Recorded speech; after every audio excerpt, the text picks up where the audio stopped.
Good morning आप सभी का।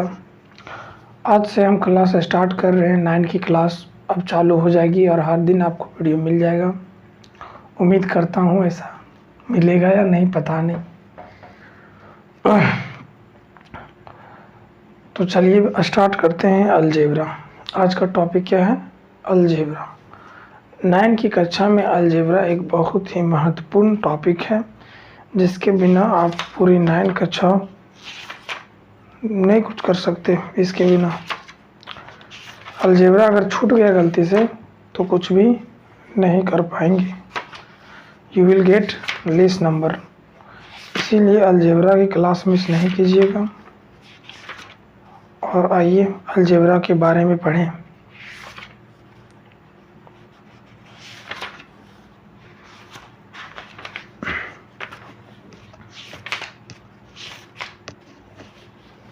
Algebra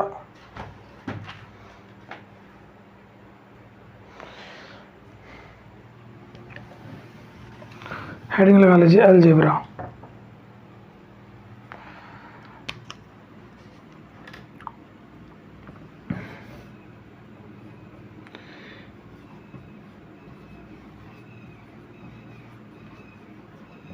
algebraic term. Algebraic term. Term में क्या होता है जी? पद।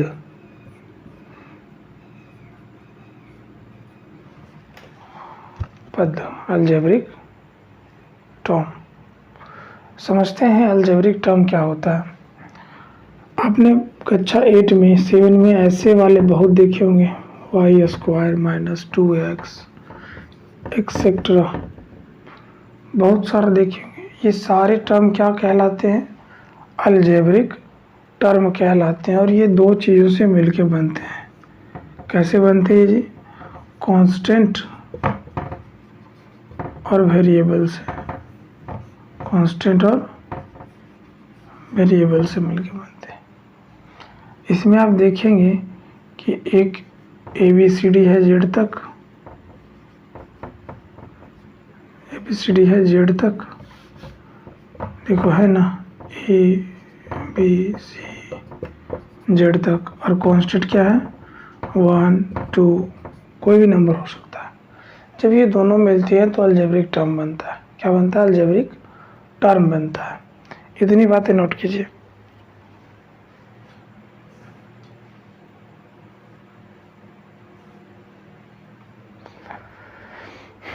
अलजेब्रिक टर्म कहलाता है जी। ठीक है, अब टर्म बनाना आसान हो गया। तो टर्म बनाइए कोई भी।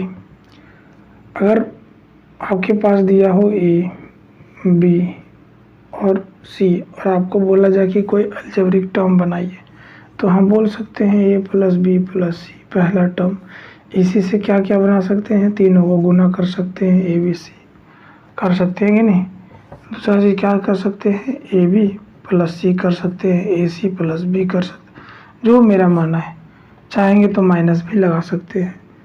बहुत सारे टर्म बनाए जा सकते हैं। टर्म समझ में आया कैसे बनता है टर्म? आइए आगे बढ़ते हैं, नोट करते जाइएगा।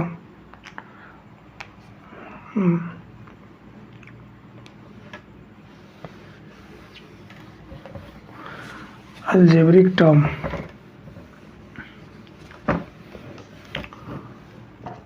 अच्छा, अलजेब्रिक टर्म के बाद आप देखेंगे कोफिशिएंट। अलजेब्रिक टर्म के बाद आपको कोफिशिएंट पर ध्यान देना है। कोफिशिएंट। कोफिशिएंट का मतलब होता है गुणक। जैसे मान लो कि 2x प्लस 3, तो यहाँ पे x का गुणक क्या है? x का गुणक 2 है। ये क्या कहलाया? कोफिशिएंट। x का किसके साथ गुना हुआ जी? 2 के साथ, तो 2 क्या कहलाया? कोफिशिएंट। ये सब बातें सिर्फ ध्यान में रखना है, बाकी कुछ नहीं। ठीक है, जब क्वेश्चन करेंगे तो और क्लियर हो जाएगा। चलिए और देखिए,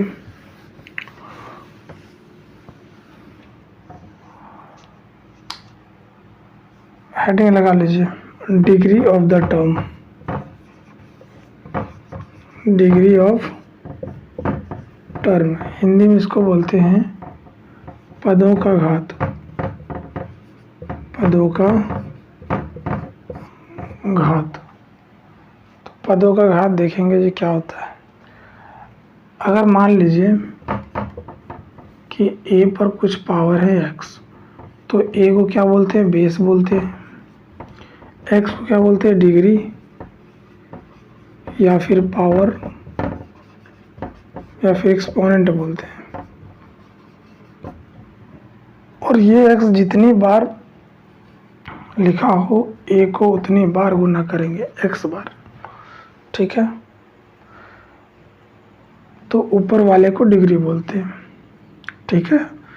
तो डिग्री ऑफ टर्म क्या होता है, एक एग्जांपल और लीजिए, जैसे 2x y स्क्वायर। तो देखो डिग्री ऑफ टर्म होगा जो टोटल टर्म है, टोटल वेरिएबल है, उसका घात, टोटल घात कितना था, यहाँ पे कुछ नहीं तो 1 है कि नहीं, तो 1 और 2 कितना हो गया, 3। तो ये 3 कहला गया डिग्री ऑफ टर्म। ये पूरे टर्म का डिग्री कितना है, 3 है। पूरे टर्म का डिग्री कितना है जी, 3 है, इसीलिए इसे कहते हैं डिग्री ऑफ टर्म। एक और एग्जांपल ले लो, जैसे 2x square plus 3x plus 2। तो ये डिग्री ऑफ टर्म कितना है, 2 यहाँ 1 यहाँ, कितना हो गया, 3। ठीक है, एग्जांपल बुक से ले लेते हैं, जैसे ये वाला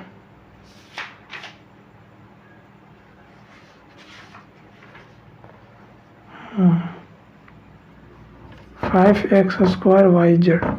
इसका डिग्री ऑफ टर्म कितना होता है, तो हमने बोला था कि सभी के पावर जोड़ दो, 1 1 2 4, कितना हो गया, 4। ये डिग्री ऑफ टर्म कितना हो गया, 4। चलिए, उम्मीद करता हूँ ये टॉपिक समझ में आ गया होगा। आगे बढ़ते हैं, चलिए लिखते जाइएगा, टाइम नहीं मिलेगा।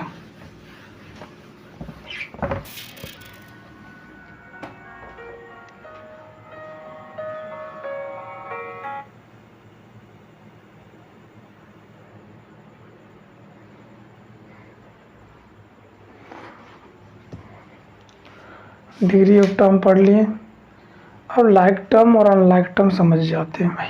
अभी मेन चीज़ें आया, हेडिंग लगाइएगा लाइक टर्म। टर्म कितने प्रकार के होते हैं, टर्म 2 प्रकार के होते हैं। पहला लाइक टर्म और दूसरा होता है unlike term. Unlike term Hindi में बोलते हैं इसको सजातीय और विजातीय, सजातीय और विजातीय, सजातीय और विजातीय। लाइक में समझ गए आप बोलो कि देखने में एक जैसा लगेगा, जैसे x 2x 3x सब एक जैसा देखने में लग रहा है कि नहीं। ये कोएफिशिएंट से इसका पहचान नहीं करते, पहचान करते जो इसके पास लगा होता है वेरिएबल से, ठीक है। अनलाइक टर्म देखो, x है तो 3y आ गया, 4z आ गया, तीनों अलग अलग लग रहे हैं, इसीलिए इसको क्या बोलते हैं, अनलाइक टर्म। अगर y स्क्वायर आ जाए, या तो 2x स्क्वायर फिर 3x3, देखो x स्क्वायर x क्यू अलग अलग पावर हैं, तो अलग अलग पावर हैं, तो ये किस में चल जाएगा, अनलाइक टर्म में, ठीक है।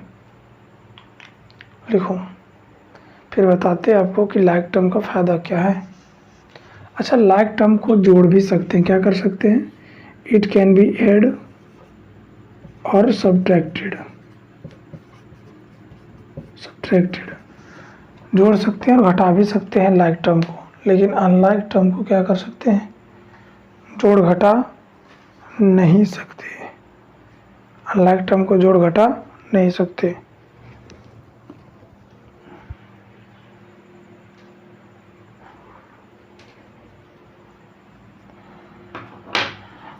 चलिए आगे देखो, जैसे देखो जी एग्जाम्पल में लिखेंगे, add the following,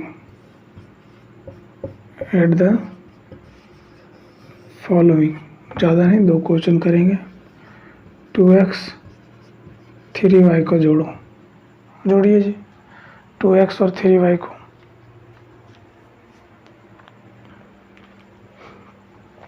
to x और 3y को जोड़ो तो क्या हो जाएगा, 2x प्लस 3y, क्योंकि ये जुड़ेगा नहीं, 3 2 5 मत कर देना। दूसरा देखो 2x plus 3x plus x जोड़ो, तो देखो जोड़ेंगे तो 2 3 और 1 4x, 4 नहीं sorry 2x plus 3x plus x, क्योंकि ये सब क्या है एक जैसे हैं और एक जैसे जुड़ जाएगा, 3 2 5 और 1 6x। ठीक है, तो जोड़ सकते हैं। समझ में, कितना भी टर्म क्यों ना हो, आप जो लाइक टर्म हो वो जुड़ सकता है, लाइक टर्म घट भी सकता है, लेकिन अनलाइक टर्म ना तो जुड़ेगा ना तो घटेगा।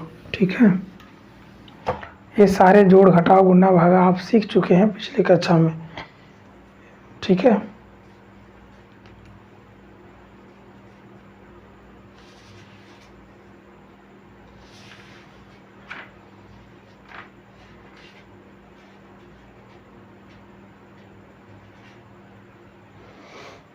अच्छा अब एक नया टॉपिक आ गया। टर्म के बाद आप हेडिंग लगाइएगा पॉलिनोमियल। पॉलिनोमियल हिंदी में इसको बोलते हैं बहुपद। क्या बोलते हैं? बहुपद, बहुपद बोलते हैं। तो जिसमें एक से अधिक पद हो, जिसमें एक से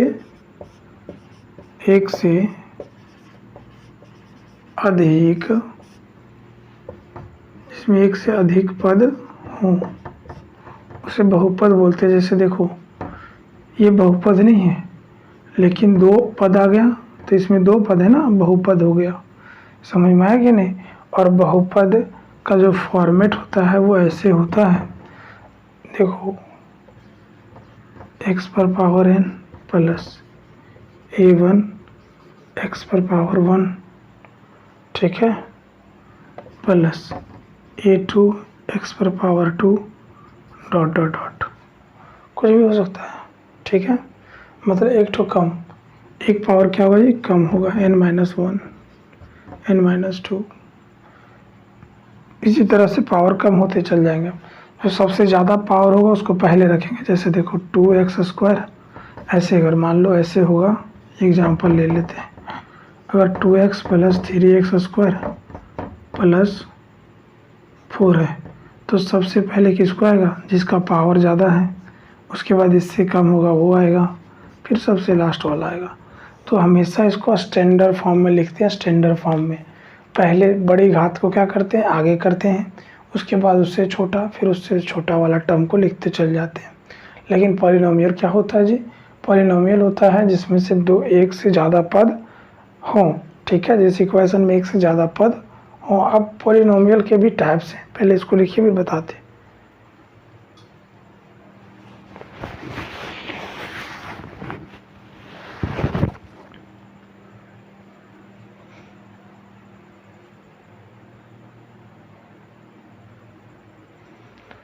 पॉलिनोमियल्स के भी क्या है? टाइप है, लिख लिए।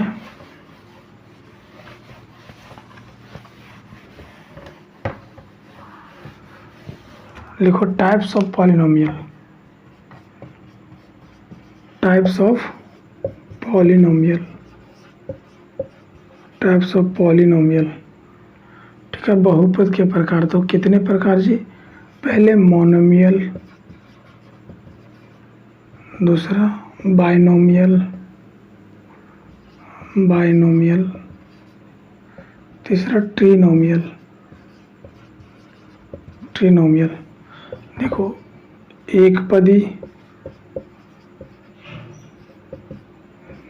द्विपद और त्रिपद।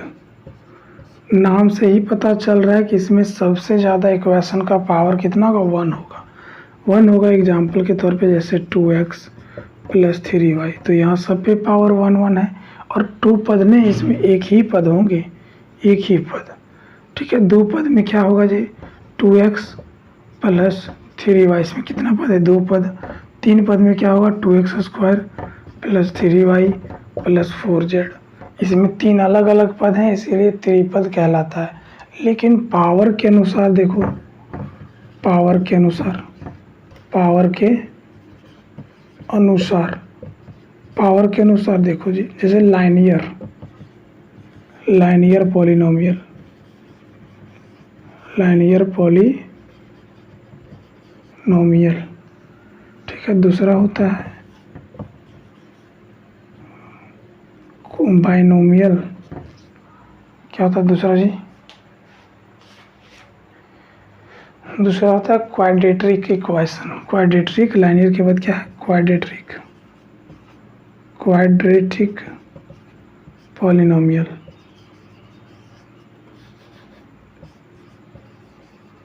पॉलिनोमियल। और तीसरा होता है, तीसरा क्या होता है? Cubic polynomial, cubic polynomial. Linear polynomial वो पॉलिनोमियल होते हैं जिसका मैक्सिमम पावर 1 हो, जिसका मैक्सिमम पावर क्या होता है? मैक्सिमम पावर कितना होना चाहिए? 1 होना चाहिए। इसमें पावर कितना होना चाहिए? 2 होना चाहिए। और ऐसा पॉलिनोमियल जिसका पावर 3 है उसको बोलते हैं क्यूबिक। एग्जाम्पल के भी तौर पे समझेंगे। जैसे लाइनियर में पॉलिनोमियल है तो सवाल ही नहीं है कि एक पद होगा, उसमें अलग अलग पद होंगे। तो 3x + 2y + z, सबका पावर कितना है? 1 है, इसीलिए ये क्या होता है? लाइनियर है। जिसका अधिकतम पावर 1 होगा लाइनियर कहलाएगा, जिसका अधिकतम पावर 2 होगा क्वाड्रेटिक कहलाएगा। देखो इसका अधिकतम पावर कितना है? 2 है ना, तो 2 है तो क्या हो गया? क्वाड्रेटिक। अच्छा इसमें 2 है तो उसमें अधिकतर पावर कितना होगा? 3 होगा। जैसे 2x² + 4x + z, सब में अलग अलग टर्म्स है लेकिन पावर कितना है? 3 तक पावर गया है। इसके आगे भी जाएगा 4, 5, 6, 7, ठीक है। ये सारे कहलाते हैं लाइनियर। एक बार फिर दोहराएंगे। टाइप ऑफ पॉलिनोमियल अगर पद के हिसाब से जोड़ेंगे, टर्म के हिसाब से, तो 3: मोनोमियल, बाइनोमियल, ट्रिनोमियल, एक पदी, द्विपद और त्रिपद। पावर के अनुसार जोड़ेंगे तो लाइनियर पॉलिनोमियल, क्वाड्रेटिक और क्यूबिक। लाइनियर का सबसे अधिकतम पावर 1 होगा, क्वाड्रेटिक का 2 होगा, क्यूबिक का 3 होगा, ठीक है। इतना बात नोट कीजिए, फिर आगे बताते हैं।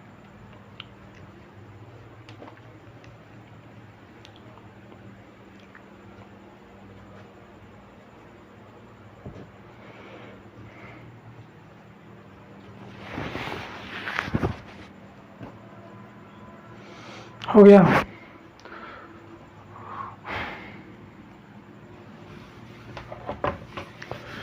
चलिए शांति से पढ़ना है और आराम से एकदम अच्छे मार्क्स लाना है। मैं पूरी कोशिश करूंगा आपको हर दिन पढ़ाने का, लेकिन क्या करें भाई, कभी कभी हम भी नहीं कर पाते, ठीक है। अब एक सबसे लास्ट टॉपिक बचा है, जीरोज। इसको समझ लो, ऐसे लिखना नहीं है। Zeros of polynomial, zeros of polynomial, ठीक है। जैसे देखो कोई भी इक्वेशन हो, x + 2 = 0 के बराबर कर देंगे। कोई भी इक्वेशन, कोई भी पद हो, कोई भी बहुपद हो, उसको 0 के बराबर कर दीजिए, वही कहलाता है जीरो ऑफ पॉलिनोमियल। का कि 0 के पद कीजिएगा तो x का वैल्यू मिल जाएगा। ये क्या कहलाता है? Zeros of polynomial, zeros of polynomial, ठीक है। आइए क्वेश्चन करते हैं, क्वेश्चन करते हैं और क्वेश्चन में समझते हैं कि क्या क्या चल रहा है, ठीक है। तो अब हम अपना क्वेश्चन की ओर बढ़ेंगे। आज कुछ क्वेश्चन करेंगे, बाकी कल जो बच जाए उसे कल करते हैं। तो लिखिएगा, भारती भुवन कक्षा 9 का किताब है और हम लोग सॉल्व करने जा रहे हैं प्रश्नावली 1A, ठीक है, 1A।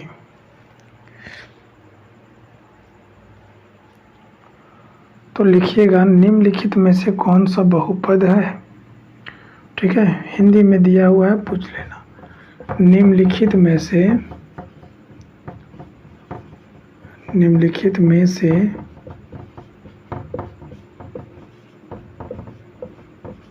कौन सा बहुपद है। पूछ रहा है कि नीचे जो दिए गए क्वेश्चंस हैं उसमें कौन सा बहुपद है। तो पहला क्वेश्चन देखो जी, पहला क्वेश्चन दिया है x² + 3x + 6। क्या ये बहुपद है? क्या इसमें बहुत सारे पद हैं और वो भी अलग अलग हैं कि नहीं? अगर हैं तो कमेंट कीजिए यस। एकदम है, देखो अलग अलग पद हैं। स्क्वायर है या क्यों? स्क्वायर है जी, यहाँ पे स्क्वायर स्क्वायर स्क्वायर। ठीक है, अलग अलग बहुपद है ना, तो हाँ यस ये तो होगा। ठीक है, आंसर में क्या लिखिएगा? हाँ ये बहुपद या एक बहुपद है, क्योंकि इसमें कितना है, बहुत सारे टर्म है कि नहीं। दूसरा क्वेश्चन देखो जी, x + 2/x। ठीक है, तो इसको तो जोड़ सकते हैं ना, x² + 2/x। ठीक है, बाई x।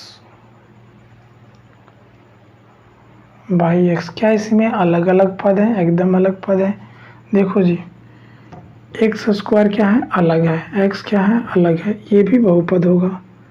ठीक है, तीसरा देखो 3√x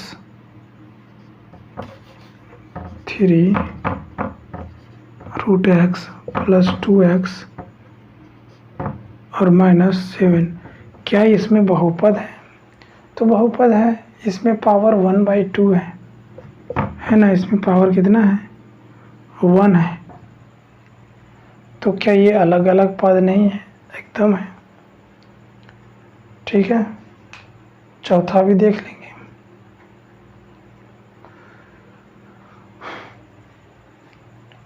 चलिए, बाकी क्वेश्चन आप कैसे कर लीजिएगा, पूरा कर लीजिएगा। ठीक है,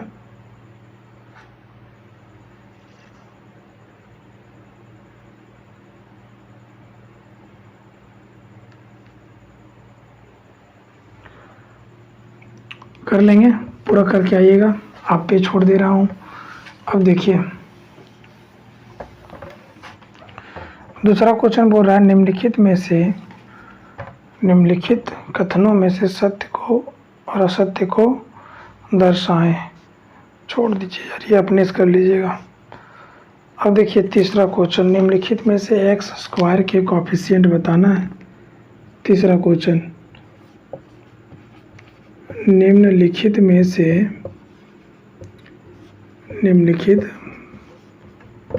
से x² का गुणक बताना है। गुणक बताएं। केवल x² के कोएफिशिएंट बताना है, केवल x² के। ठीक है, केवल x² के कोएफिशिएंट बताना है।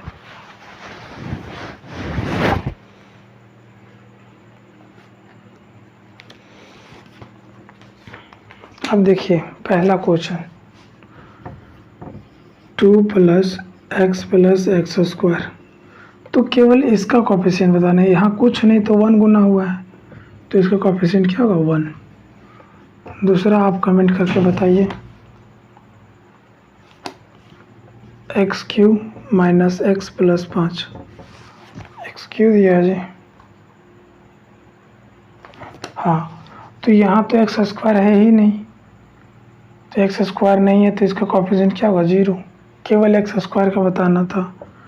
तीसरा देखिए, तीसरा है π/2 x² - +x। तो इसमें x² के कोएफिशिएंट क्या है? इसके साथ कौन गुना हुआ है? π/2। ठीक है, इस तरह से तीसरा भी पूरा करके आएंगे और बनाएंगे। नहीं समझ में आएगा फिर से आप मैसेज करेंगे, कमेंट करेंगे। ठीक है,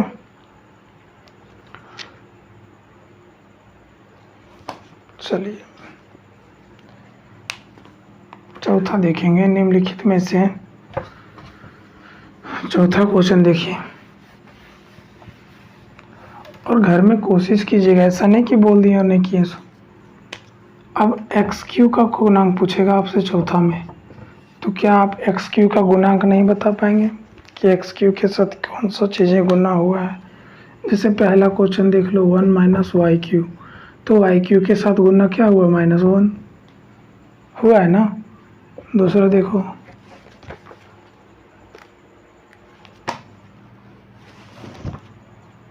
minus y cube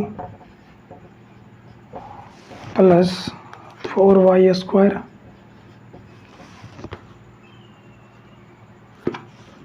plus 7y plus 2। तो वाई क्यू का पूछा है, वाई क्यू पूछा जी, हाँ वाई क्यू कर दिया यहाँ पे, सॉरी वाई क्यू। तो वाई क्यू का कितना है? -1। अगर आपसे वाई स्क्वायर पूछ लेता तो +4। ठीक है, जो पूछता उसका गुणांक बताते, उसका कोफिशिएंट बताना है।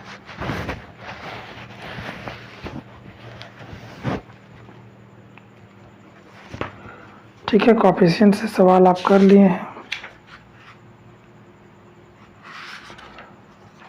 5 नंबर देखेंगे कि निम्नलिखित में से कौन सा बहुपद मानक रूप में है, स्टैंडर्ड फॉर्म में है।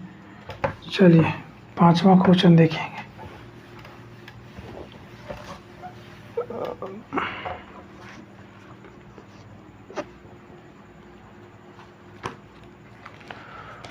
पांचवा क्वेश्चन देखो, स्टैंडर्ड फॉर्म में बताना है कि स्टैंडर्ड फॉर्म मानक रूप में कौन कौन से इक्वेशन है। तो पहला इक्वेशन देखो x5 plus x2 minus √3x plus 2x पर पावर 4। क्या ये स्टैंडर्ड फॉर्म में है? पूछ रहा आपसे। तो नहीं है। क्यों नहीं है जी? इसको कैसे होना चाहिए था? इसको होना चाहिए था ऐसे, सबसे बड़ी पावर रहना चाहिए था, फिर इसके बाद इससे कम वाला पावर, फिर इसके बाद इससे कम वाला पावर, फिर इसके बाद इससे कम वाला पावर। ये ना स्टैंडर्ड फॉर्म हुआ, समझे? तो जो इस फॉर्म में नहीं होगा उसमें आंसर सीधा नहीं लिखिएगा, जो होगा उसे यस लिखिएगा। ठीक है, एक एग्जांपल और देता हूँ, एग्जांपल नहीं क्वेश्चन से ही ले लो। जैसे ये वाला ले लो, सी नंबर, तीसरा सी नंबर 3/7x² प्लस 12/15 x - 7। तो ये स्टैंडर्ड फॉर्म में है क्योंकि पहली सबसे बड़ी पावर आगे है, उसके बाद कम पावर, उसके बाद कम। तो ये क्या होगा? हाँ, ये है स्टैंडर्ड फॉर्म में, यस। ठीक है,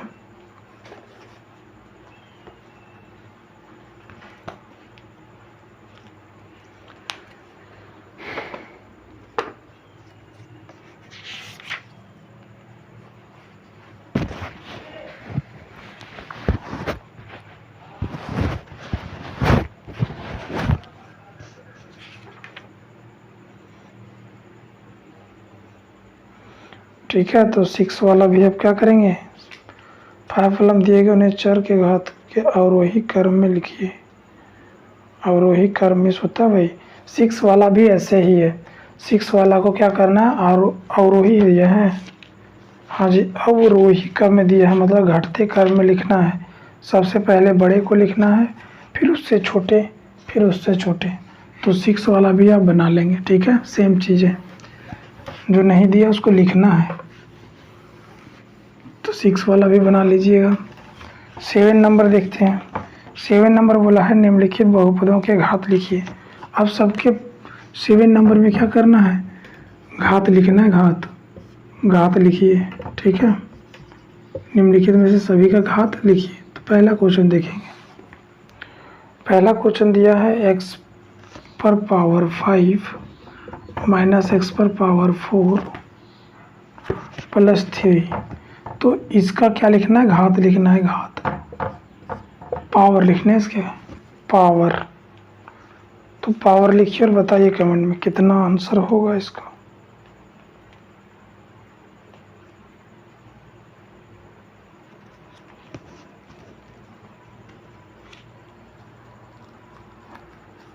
ठीक है, तो कितना होगा जी 5। क्यों होगा? जो सबसे बड़ी पावर होती है ना, सबसे बड़ी, हम डिग्री ऑफ टर्म की बात नहीं कर रहे हैं, हम बात कर रहे हैं डिग्री ऑफ टर्म रहता तो सभी का पावर ऐड कर देते, लेकिन यहाँ पूछ रहा है कि इस पूरे इक्वेशन का पावर क्या होगा, सबसे बड़ा पावर क्या होगा, तो 5 होगा। दूसरा देखो, दूसरा क्या है जी, करने का क्वेश्चन रहे 2i + 3, देखो 2i + 3 - 5y²। तो इसमें अधिकतम पावर क्या है, 2 है ना, तो घात क्या बन जाएगा, घात बन जाएगा 2। तीसरा देखो, तीसरा देख लीजिए, तीसरा है 3, तीसरा है ये वाला 2 - y² - y³ + 2y पर पावर 8। तो सबसे अधिक पावर, तो घात क्या बन जाएगा 8, ठीक है, 8 बन जाएगा। अधिकतर पावर ही उनका क्या बनता है, डिग्री ऑफ इक्वेशन बनता है, ठीक है। 8 वाला कर लीजिएगा। आज हम लोग ने टाइप 1 करे हैं, टाइप 1 के क्वेश्चन देखे हैं, कल हम लोग टाइप 2 के देखेंगे, ठीक है। और भी चीज़ें देखते जाएंगे, अभी क्वेश्चन बहुत लंबे हैं, तो हर 30-30 मिनट ख़त्म करेंगे। कल हम लोग पूरे क्वेश्चन कहाँ तक करेंगे, 15 तक, 2 क्लास और चलेगा। बाकी आप ट्राई करके रखिएगा, ठीक है। धन्यवाद।